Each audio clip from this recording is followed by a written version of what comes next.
दिल्लीमध्ये शहा नड्डांसोबत मुख्यमंत्री फडणवीसांची तासभर खलबत। मंत्रिमंडळ विस्तारावर सविस्तर चर्चा झाल्याची माहिती।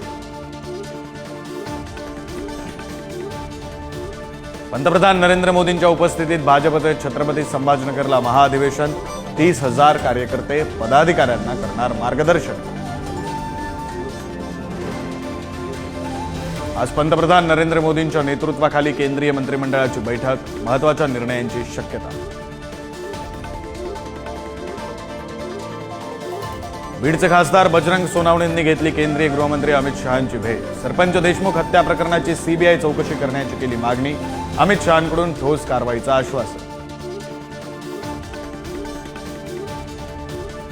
परभणीमध्ये संचारबंदी, इंटरनेटही बंद। आतापर्यंत 40 जण पोलिसांच्या ताब्यात। एसआरपीएफ पथक शहरात तैनात। एसटी महामंडळानं बस फेऱ्या थांबवल्या।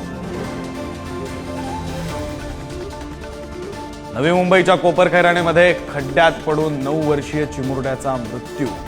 इमारतीच्या बांधकामासाठी खोदलेल्या खड्ड्यात पडून मुलाचा मृत्यू। कोपरखैराणे सेक्टर 5 मधील धक्कादायक।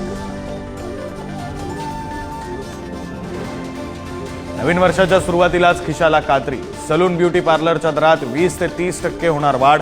महागाई, जीएसटी, परवाना शुल्क वाढीमुळे सलून ब्युटी पार्लर असोसिएशनचा निर्णय।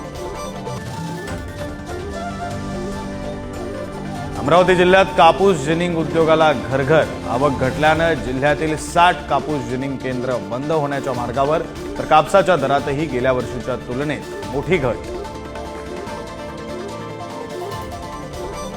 केंद्र सरकारने गव्हाच्या साठ्याची मर्यादा केली कमी। नफेखोरी, साठवणूक आणि महागाई रोखण्याचा सरकारचा प्रयत्न। उत्तरेतील अनेक राज्यात बर्फाची चादर। जम्मू काश्मीर, मनाली, शिमला, उत्तराखंडमध्ये पर्यटकांची गर्दी। पर्यटन स्थळ गजबज।